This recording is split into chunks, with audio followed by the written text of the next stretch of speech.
ඔක්කොම දහසක් බුදුන්නේ කුණුගොඩ උපන්නේ නීලාද නීලීද පොඩ අප්පෝ ඉරට ඉර පුල්ලි සඳර සඳ පුල්ලි පැද්දර දාර පුල්ලි අතරගම් කටරගම් ජී පුල්ලි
ඉතින් ඒක නැවතත් සී කරන්නට තමයි මම හිතන්නේ මේ තෑගි පොජ්ජ මට ගෙනත් තිබෙන්නේ.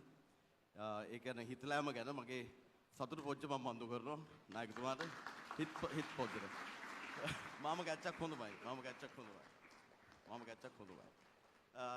අපි කතා කළොත් මම හිතා කෙටියෙන් කියන්නම් මේ කුමක්ද මේ වැදගත්කම ඕනම රටක තිබෙනවා. ඒ රටට ආවේනික යම් ආකාරයක සම්ප්‍රදායන් ඒවා අවුරුදු ගණනාවක් පැවතුණු දේවල් සහ යාවත් කාලීන වෙන දේවල් විතර බොහෝ විට මේ ජන සංගීතය කියලා කියන්නේ මේ අතීතයේ තිබුණු දෙයක් කියලා තමයි ගොඩක් වෙලාවට අපිට හිතෙන්නේ.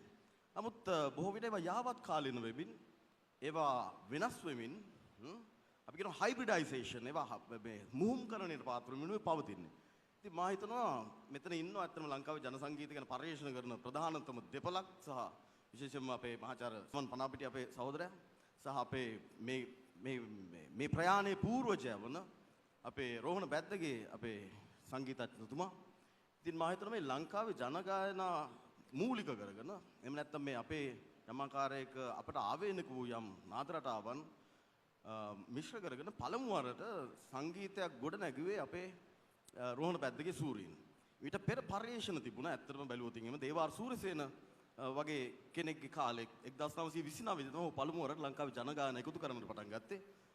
ඊට පස්සේ 1939 දී ශ්‍රී ලංකා ගුවන්විදුලි සංස්ථාවේ වකට රේඩියෝ සිලෝන් මේ ලංකාවේ පැරණි ජන ගායන එකතු කළා. නමුත් ඒවා එකතු කළා විනා ඒවා එක්තරා ආකාරයකට ව්‍යවහාරික සංගීතයට භාවිතා කළේ නැහැ.